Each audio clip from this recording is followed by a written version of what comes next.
আমার বাচ্চা Savar cantonment morning glory school and কলেজে পড়ে। ক্লাস শেষ করে ফ্রেন্ডদের সাথে পার্কে একটু খেলতে বের হয়েছে। এত করে বলছি যে চলো, রোদ খেলা লাগবে না, কিন্তু তারপরও সে পার্কে খেলতে অনেক মজা করছে, ফ্রেন্ডদের সাথে অনেক আনন্দ করছে। খেলা শেষ করে এই যে হাঁপিয়ে গিয়েছে, পানি পিপাসা লেগেছে, বাট আবার পানি খেতে চলে এসেছে ওর ব্যাগের কাছে। পানি খাওয়া শেষ করে আমি বারবার বলছি যে চলো পানি খাওয়া শেষ করে বাসায় চলে যাই, কিন্তু ও আসবে না। ও ওখানেই খেলাধুলো করবে। ও ফ্রেন্ডদের সাথে খুব সুন্দর মিশে, সব ফ্রেন্ডরা ওকে খুব ভালোবাসে এবং খুব আনন্দ করে, মজা করে, এজন্য সব ফ্রেন্ডরা ওকে ভালোবাসে। ওর প্রিয় ফ্রেন্ড আছে এখানে যারা, ওই যারার সাথে ও অনেক খেলাধুলো করে। ও স্কুলে যখন ফার্স্টলি এসেছে তখন ওই যারার সাথে ওর খুব মিল হয়েছে, সেজন্য ও যারার সাথে খুব খেলতে পছন্দ করে।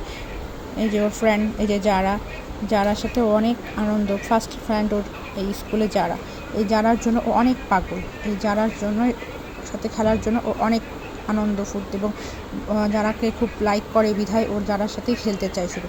যারাও এসেছে, এখন ওরও আসতে হবে।